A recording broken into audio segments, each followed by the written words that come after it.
Bonsoir mesdames, messieurs, bienvenue à Perspective Hebdo. Reconnaître la spiritualité des tout-petits, titre du livre d'Hélène Champagne, dans lequel elle évoque Dieu comme un enfant. La vie spirituelle des enfants est étonnante et surprenante. Elle nous dit le mystère de Dieu qui se révèle comme un enfant. Pour parler de ce mystère infini, pour parler des enfants et de leur vie spirituelle, à l'approche des fêtes de Noël, j'ai avec moi Hélène Champagne, théologienne, professeure à l'Institut de Pastoral des Dominicains de Montréal. Bonsoir Hélène. Bonsoir Marie-Noël. Merci de nous rendre visite à Toronto. Ça me fait vraiment plaisir. Vous êtes de passage donc, alors j'en profite pour parler avec vous de la spiritualité des tout-petits, de leur vie spirituelle. Ça a été votre recherche, mais comment est-ce que vous avez commencé? Qu'est-ce qui vous a intéressé dans cette recherche?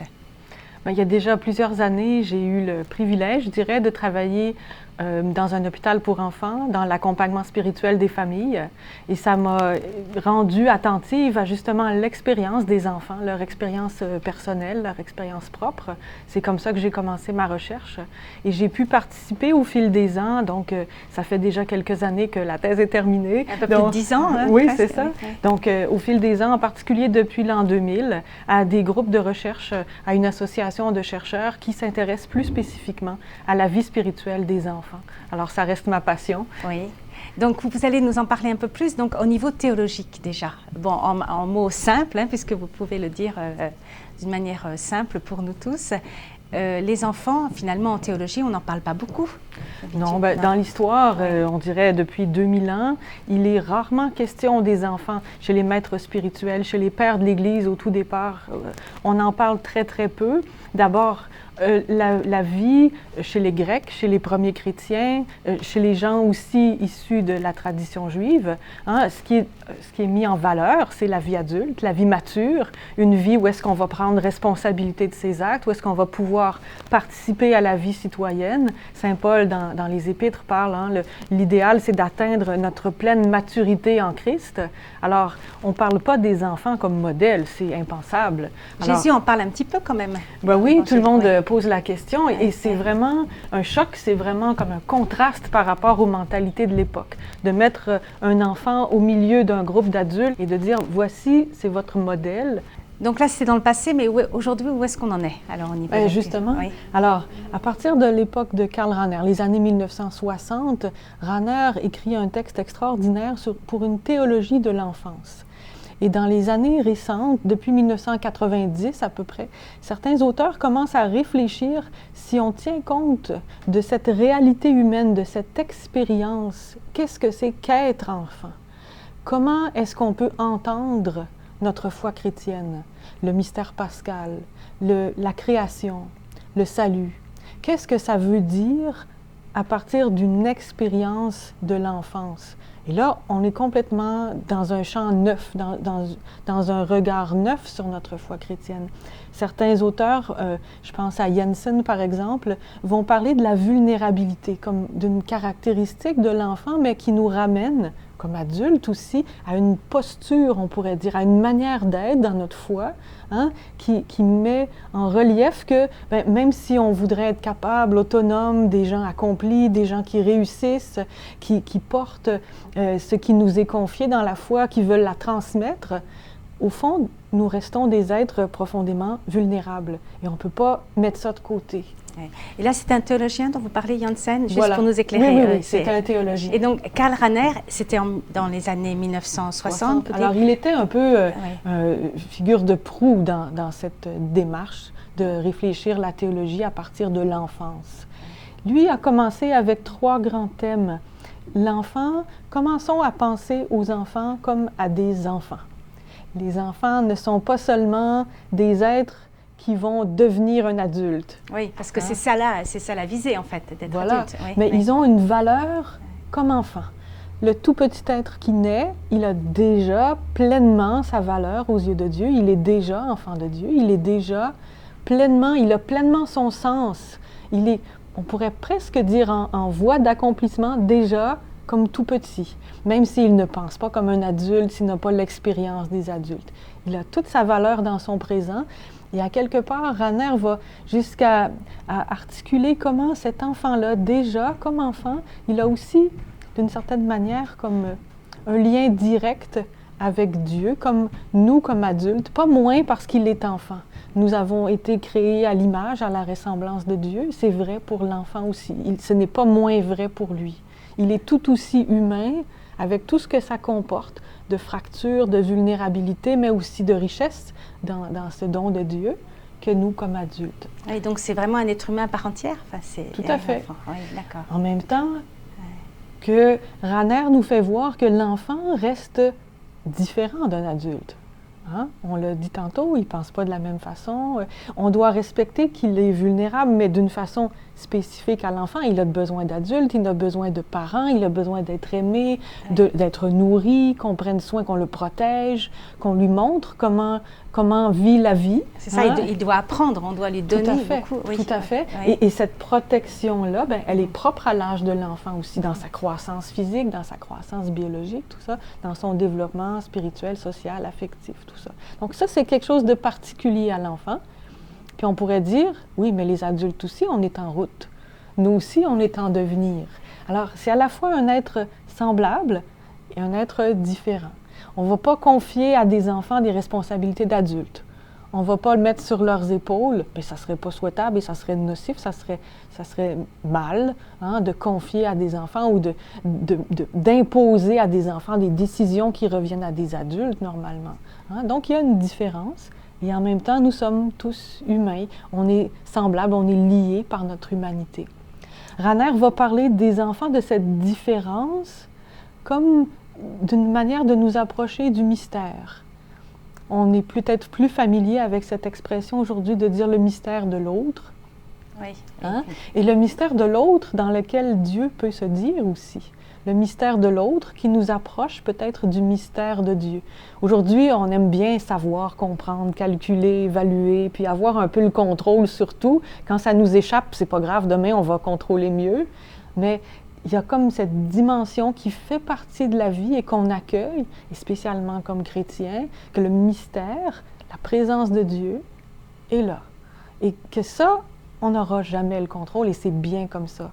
Et l'autre qui est vraiment différent de moi, on va dire dans les mots savants, l'altérité, va radicalement toujours rester différent de moi, même si on peut être très proche. Et alors, le mystère, vous dites, un enfant, bon, d'ailleurs, tous les parents qui vont avoir des enfants ne savent pas qu'est-ce qui va se passer, ne savent pas comment ils... Voilà. Et ça me fascine quand j'entends des parents dire, bon, ben, c'est une découverte de le voir pour la première fois, on fait connaissance, même si la mère l'a porté en son sein pendant plusieurs mois. Qui il va devenir, qui il est, avec son tempérament, son caractère, ses habitudes.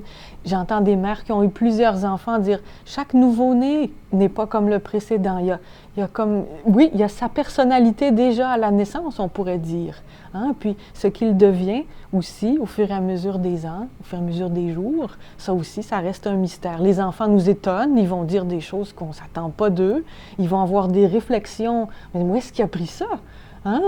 On se dit, bon, peut-être qu'ils l'ont entendu ailleurs, mais parfois, non, on ne peut que dire, ça vient d'eux. Ça vient d'eux. C'est vraiment leur personne. Aujourd'hui, on va dire, les enfants sont des vrais sujets. Oui. Ils sont capables de dire « je » d'une certaine manière, même si ils ont à apprendre ça aussi, à le découvrir. Ils sont aussi un sujet qui vit, qui expérimente des joies, des peines, des sentiments, qui essaye de comprendre pourquoi. Oui, ils n'arrêtent pas de poser des questions d'ailleurs, qui embarrassent beaucoup les parents. Oui. Et ça, c'est riche aussi parce que les enfants nous renvoient justement à ces questions essentielles dans la vie spirituelle. Pourquoi, maman, mon chat, il est mort? Oui, la question de la mort, souvent. Oui. Pourquoi, maman, le soleil, il se promène dans le ciel? Pourquoi on a un cœur? Pourquoi les gens s'aiment?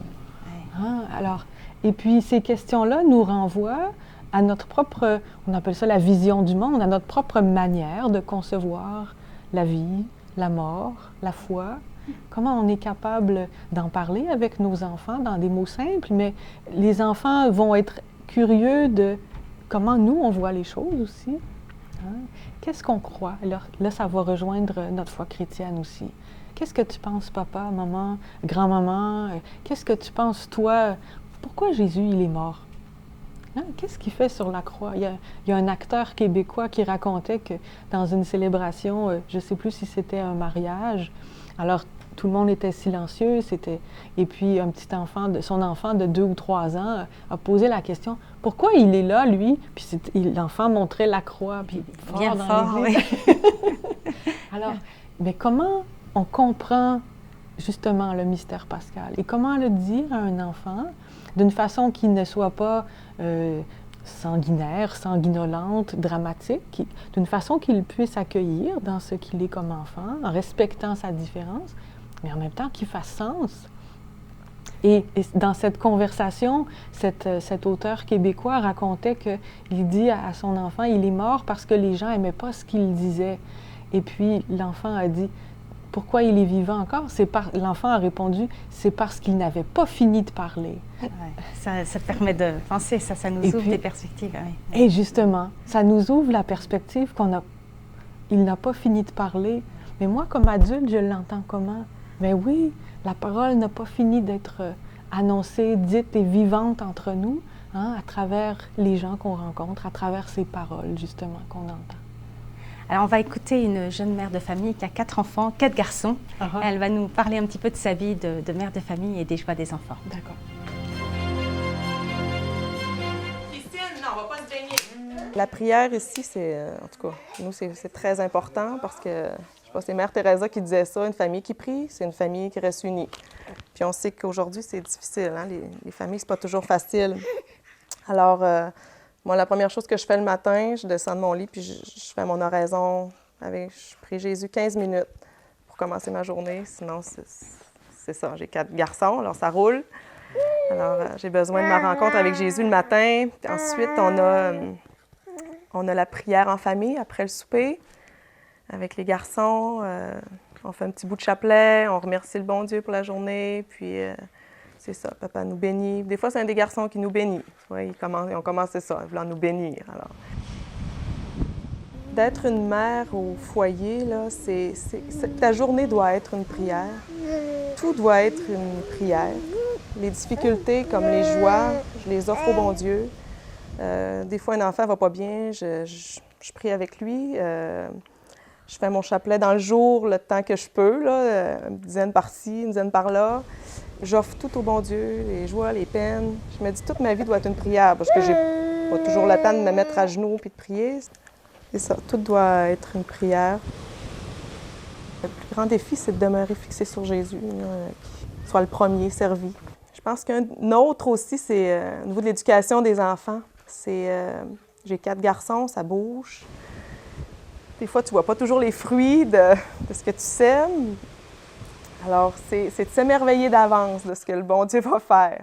Je pense pour moi, en tout cas, un des défis, c'est de s'émerveiller d'avance de ce que le bon Dieu va faire de mes garçons. De plus tard, qu'est-ce qu'ils vont devenir? C'est souvent une crainte. On s'aime, on essaie de les éduquer dans la foi. Mais qu'est-ce qu'ils vont devenir plus tard? Ça ne nous appartient pas. Il faut s'émerveiller, il faut faire confiance au bon Dieu. Puis des fois, c'est pas facile. Prière. Non. Nom du Père, du Fils et du Saint-Esprit. Les joies de la famille, il y en a plusieurs, mais c'est tout simple. Hein? Ma vie, moi, c'est la vie à Nazareth, c'est la routine.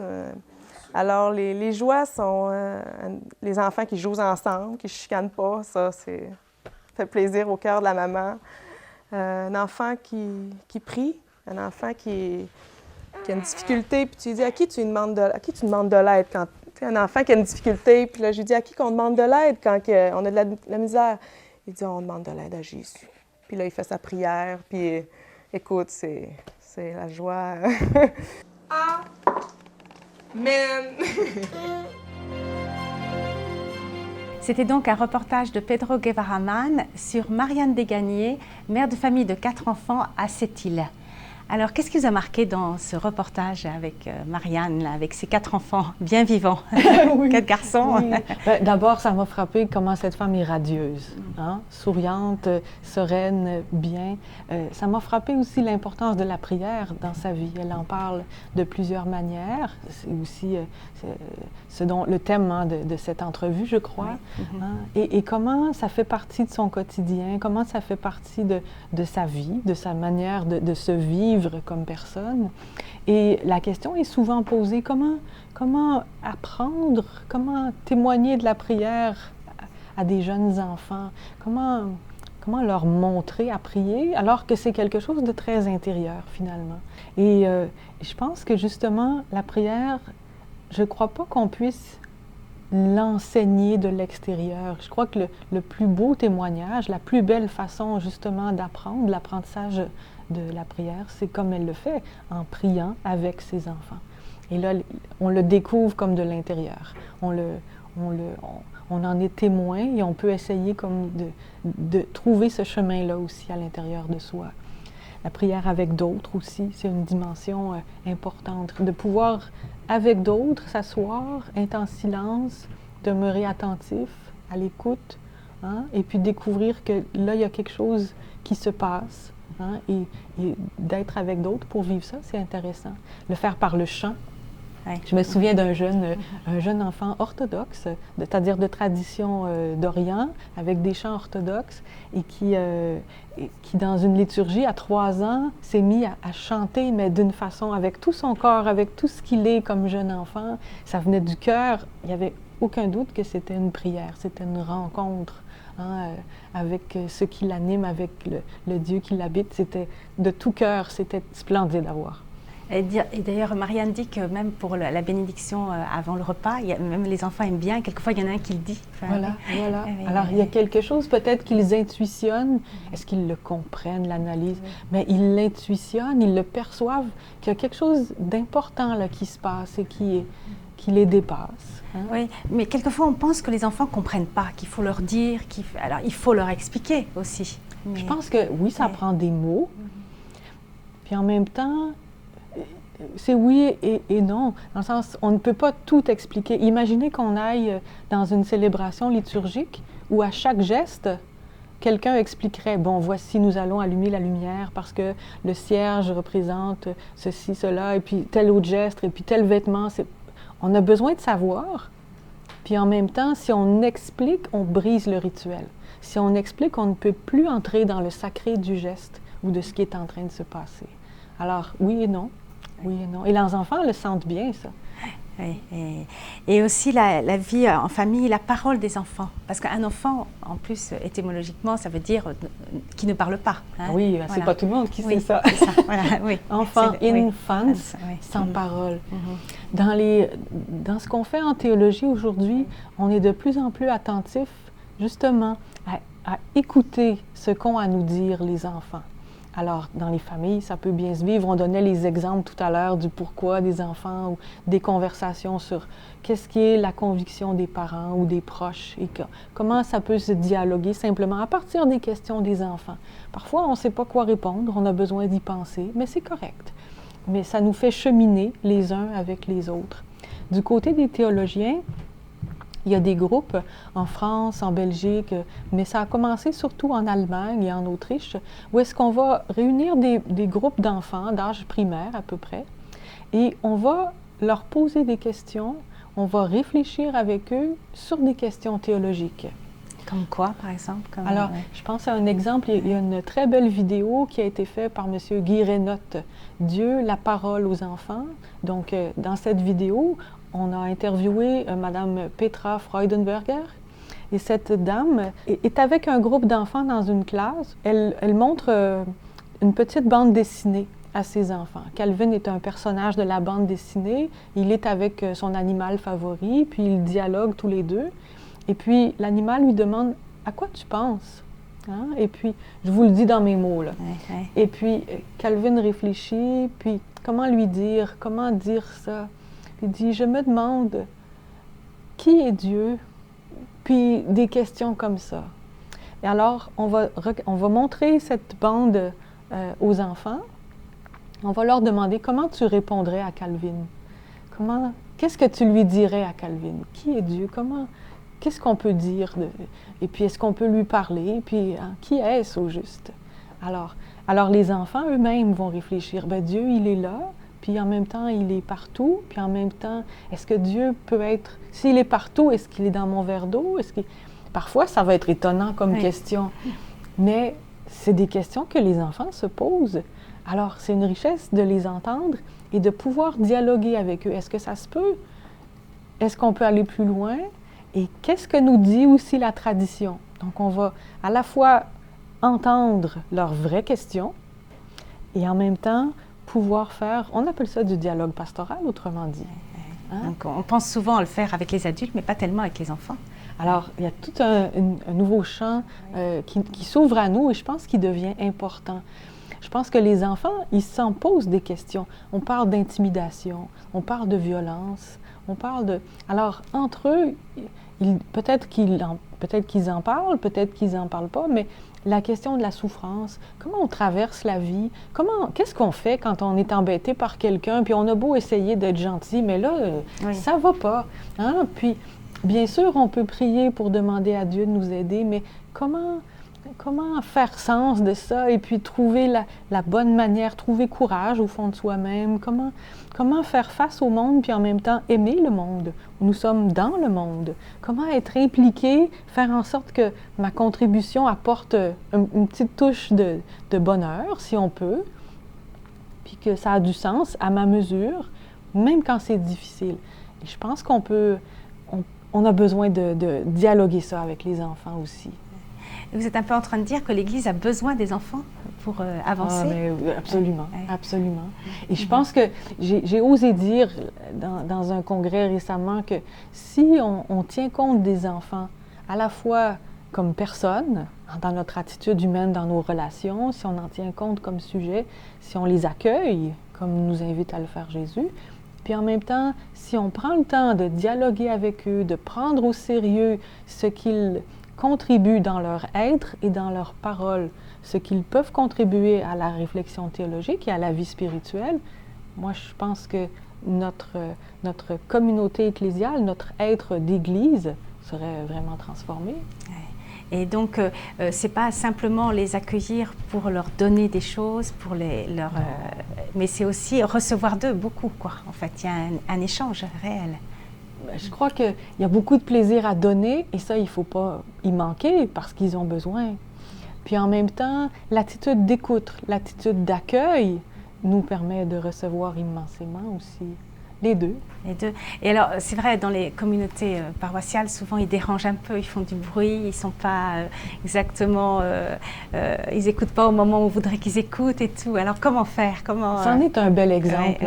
Notre façon de penser l'Église, notre façon de penser la vie spirituelle. On aimerait être dans un lieu tout serein, tout paisible, capable de méditer dans le silence, avec de la belle musique, et puis pas être perturbé, pas être dérangé, d'être en harmonie. Les gens d'aujourd'hui diraient avec un sourire, je sais que c'est pas chrétien, mais être zen, hein? On voudrait être vraiment zen, mais c'est pas ça. Et puis la vie de famille, c'est pas zen. C'est Marianne, c'est pas de calme. Alors, est-ce qu'on pourrait se demander, est-ce que ça se peut que la vie spirituelle, il y ait cet aspect de sérénité, de paix que l'on recherche, de silence? Je crois que c'est important. Mais aussi la joie, le mouvement, le dynamisme, la vie. Est-ce que le chaos, l'imprévisible, pourrait pas être un élément incontournable de la vie spirituelle? Que ça soit pas un mauvais côté de la vie spirituelle, mais intégré à la vie spirituelle. Est-ce que notre vie spirituelle n'est pas justement un espace où est-ce qu'il y a de la créativité, où est-ce qu'il y a de l'inattendu et que c'est de la joie, ça? C'est un enfant qui naît, c'est plein d'inattendus et de joie. Et est-ce que c'est pas un immense cadeau de Dieu pour nous? C'est ça, ça va être les derniers mots, là, justement, de notre émission, là, au moment de Noël. Dieu qui est toujours inattendu, en fait, et qui vient se révéler à Noël, toujours pour nous redire ça, un peu. Oui. Merci beaucoup, Hélène, de nous avoir éclairés et puis de nous avoir partagé votre passion, surtout pour le théologien allemand, Karl Rahner. Je crois que c'est celui que vous préférez, on peut dire ça? Il m'impressionne beaucoup. Oui, oui. Écoutez, merci beaucoup et puis bonne fête de Noël à vous aussi. Merci à vous, bon Noël. Merci d'avoir été des nôtres. Je suis sœur Marie-Noëlle Chaumette. À la prochaine.